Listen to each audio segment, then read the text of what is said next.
Where were you born? Where did you grow up at? Well, I was a Hoosier, Whitestown, Indiana.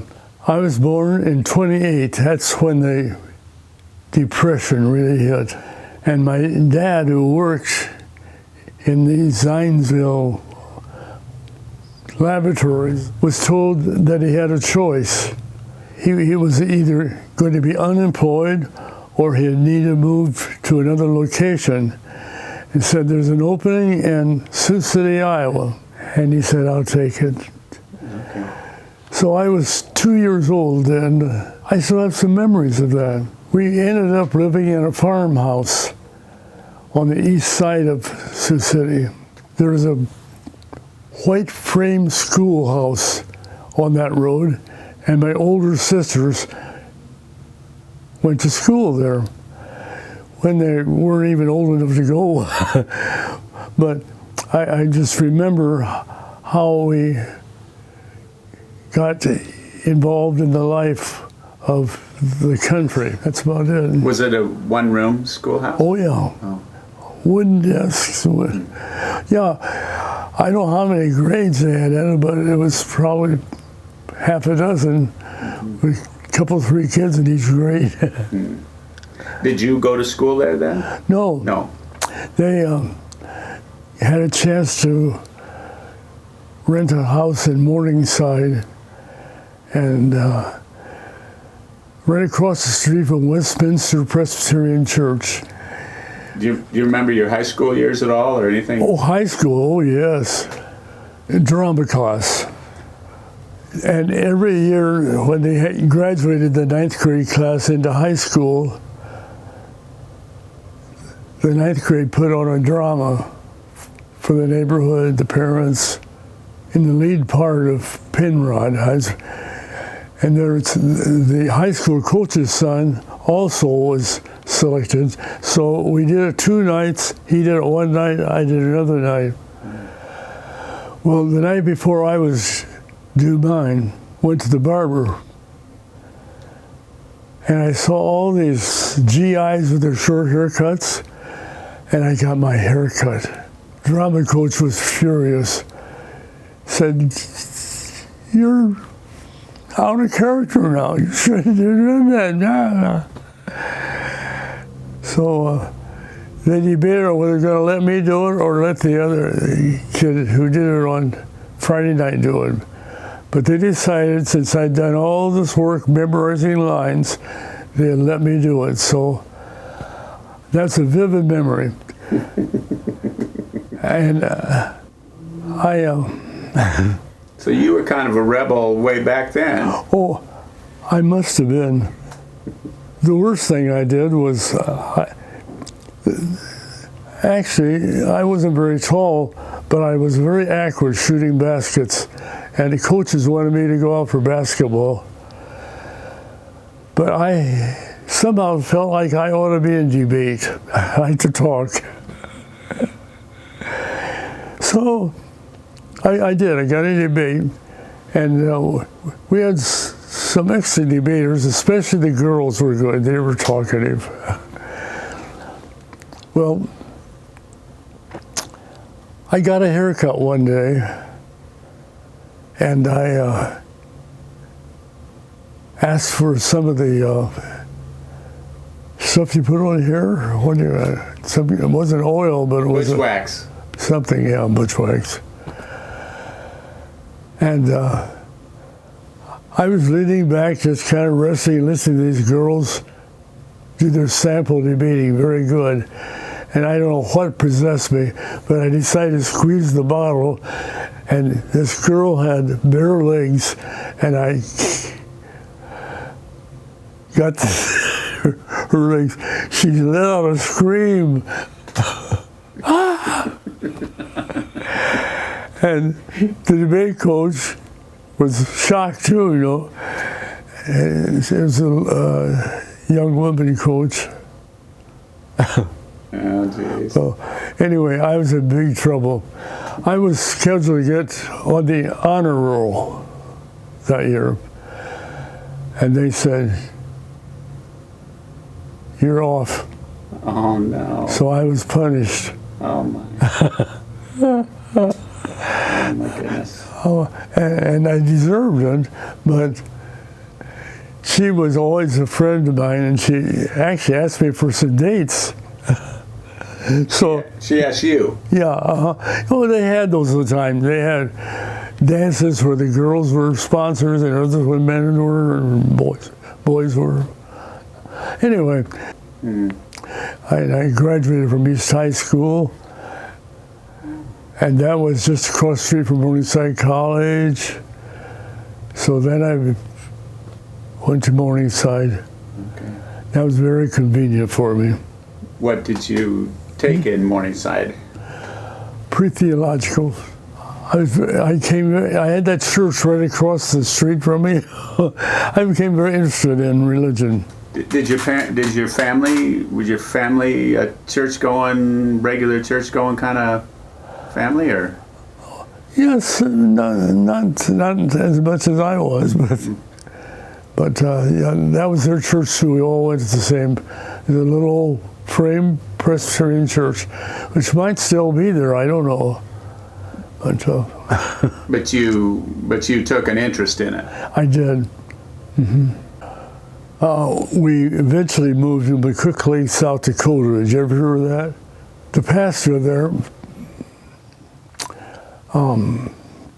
thought I had some gifts, and so his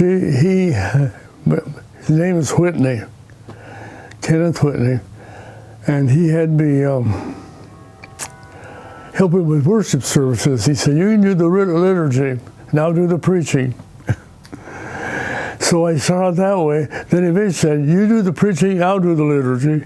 He had me, and I discovered I had some gifts for communicating. And so it went, just natural growth. And McCook Lake was a great place for a kid to grow up. And I had a little rat terrier dog that kept on it with me. And I caught a lot of fish in that lake, mostly crappie. Where was your first pastoring job? It was in Sioux City. Well, of course, I became the associate pastor in Riverside Church. Okay. And that church had a nice building that was built during the Depression. And they owed money on their remodeling of it. And that bothered me, that we owed that money on that church building, which we were enjoying so much. So I talked to the pastor and others, and I wrote to the men's quartet. It was a Borland quartet, but music group, and they were in Shenandoah, Iowa. Did you ever hear of the Shenandoah Singers? Well, they were very popular when I was growing up, and I told the pastor, Ken Whitney, I think that they're so popular in the Sioux City and Iowa area. I proposed that we contact them, see if they'd come and put on a concert. And of course, they like to do concerts. They were doing them every place. I knew it, but they agreed to come. Whitney worked out a date with them before the church, and we made enough money to get the church out of debt. Wow. I didn't realize they were quite that popular, but the church just got packed. They liked him so much. When I was a freshman, I was offered pastoring Trimble Church. Do you have a memorable story from a church that you served at? Yeah, I certainly do. It was actually an old school building. It's a white frame building that they put a dome on it, and they had some really fine lay people in there. And there was a college girl that volunteered to be my choir director, and she was a nice girl. So I took her up on it. And so we were having worship services that had good attendance. And I was appointed to the church. I was the only pastor. I thought, those poor people. It was like a young kid I didn't have any training in. But Whitney was, my pastor was really helpful. He subscribed to magazines with sermons in them, and he suggested I use canned sermons. He said, you haven't got the training to use the scripture. And so I said, I guess I don't like the idea, but I will. And I used these famous preacher sermons. And the people didn't mind that at all. They just wanted the content.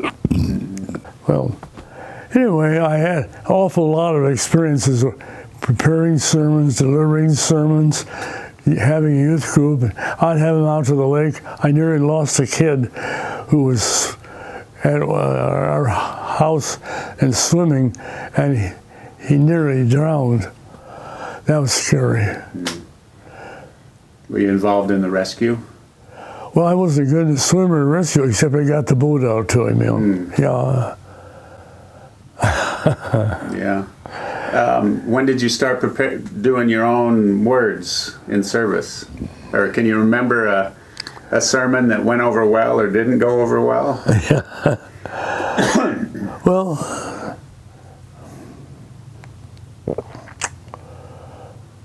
it's, that's a long time ago. Yeah. I'm having trouble recalling just. That's okay. But I did have a period of growing and communicating. But in high school, I had debate. I think I mentioned that. Where right. I used to go. Yeah. Did you? Did you preach? Were you a minister your entire working career? Yeah. Okay. Yeah. But they had trouble getting people to preach in these little churches. Mm-hmm. So the college students were asked to do that. When it was only a college student who became the pastor of Trinity Church. But you've ever been married? Have I ever been married? Yeah. Oh, yes, I have children. Oh, that's right. Yeah, okay, that's right. Tell me about your kids. Okay, well, I want to talk a little bit about the Creek Lake first. Yeah. Because that was such a rich experience for me. I had a little dog, little toy rat terrier, that my parents gave me for Christmas when I was about 16, I think. My dad was a hunter, and he got this on a farm up in northwest Iowa. And I can still remember opening that box and having that happy little dog.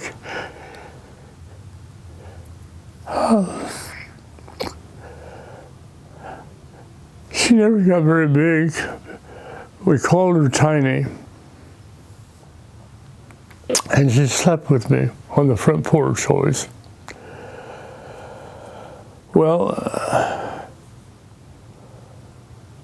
I guess that's enough of that. Yeah, that's okay. But she was a special dog for you. Oh yeah.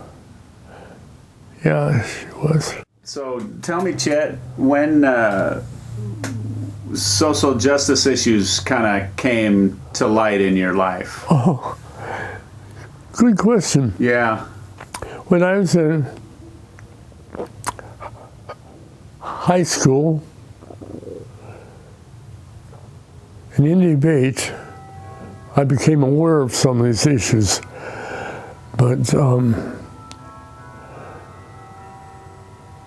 while I was in high school, Marian Anderson, does that name mean anything to you? Yeah.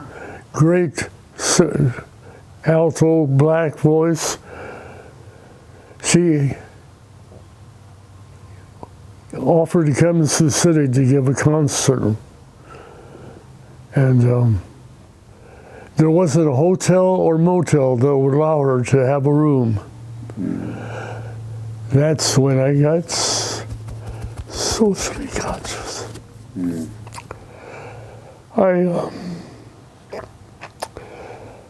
I was so angry. I contacted President Morningside College, Dr. Rudman, and he says, no problem, we'll put it over our house. Which he did. And she packed the Morningside Auditorium for a couple concerts. What a wonderful woman. Yeah.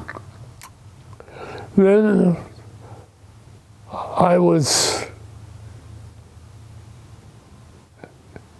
asked to do the Easter sermon at the Riverside, not Riverside, what is it's the big outdoor. Was an outdoor service anyway? Yeah, it was. Okay. And it was an ecumenical service. Okay. So we had all denominations there.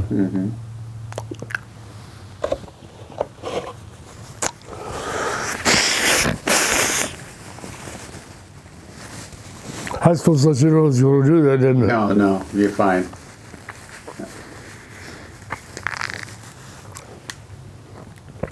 I was asked to give the address that morning, Easter sunrise service. Oh, okay. So I did. Of course, I mentioned my disappointment in Sioux City people. And so that was really although that was an original sermon, but I'd been giving some at Riverside Church and, at Trimble Church. Some. Okay, so that was kind of your coming out, one of your coming out moments. Yeah. I contracted tuberculosis. Did you know that? I don't think I knew that. Yeah. I had a major lesion in this lung over here. And I was all set to enroll in my third college here. And there was a student who wanted me to be his roommate, and I agreed to do it. But I said, I can't be your roommate and have tuberculosis. So when I went to the doctor, he says, there's only one place for you anyway. It's the sanatorium in Iowa City. So I had that theological education in Iowa City. How long were you there in the sanatorium? Just 11 months. Oh. It would have been forever, probably, if something happened to happen that was unusual. I had met Martin Luther King down in Jackson, but I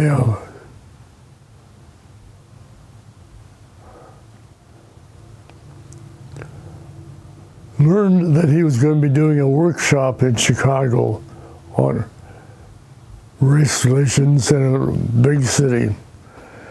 And so I enrolled in it. And I was a student of his for a whole week. And I guess that's about it. Of course, I followed him after that, I was, a year after I got out of that school in Chicago, I was in the auditorium of the high school in, golly, how could I put these? Anywhere I was pastor. And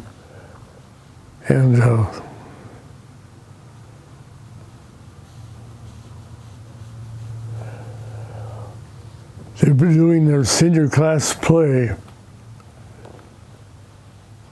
one night at the high school auditorium. Mm-hmm. It wasn't old wine, it was, That's okay. yeah.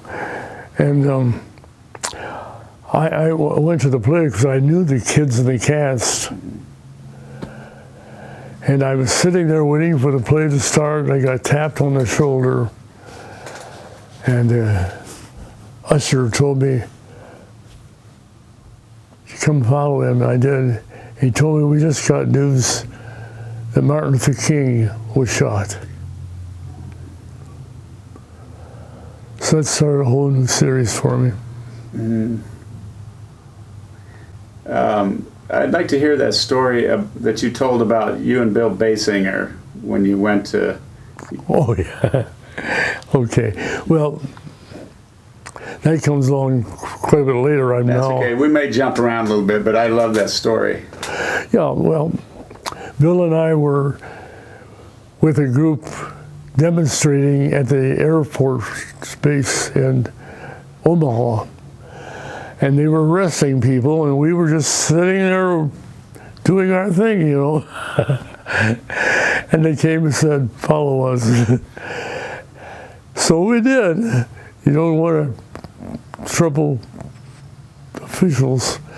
And they blindfolded us and put us in the back seat of a vehicle of some kind and hauled us out in the country and dumped us out,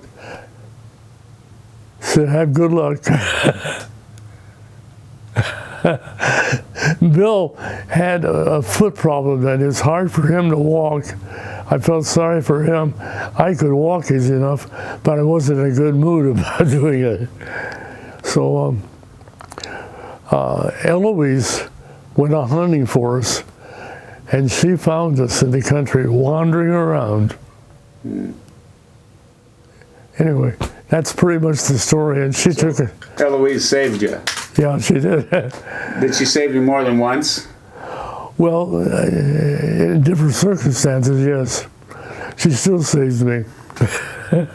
Alcatraz. I was at Alcatraz as a pastor there. And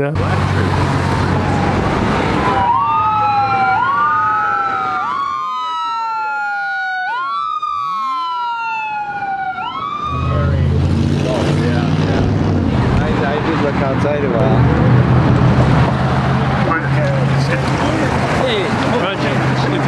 It's great to be among the circle of friends again. You know, I was born in 1928, July. 5 months later, Martin Luther King was born. So we were contemporaries, and I want to share with you some of his words, which I think are appropriate at this time. These were words he spoke exactly 1 year prior to his assassination. He said, there is no easy way to create a world where men and women can live together, where each has his own job and house, and where all children receive as much education as their minds can absorb. It will be accomplished by persons who have the courage to put an end to suffering by willingly suffering themselves rather than inflict suffering upon others.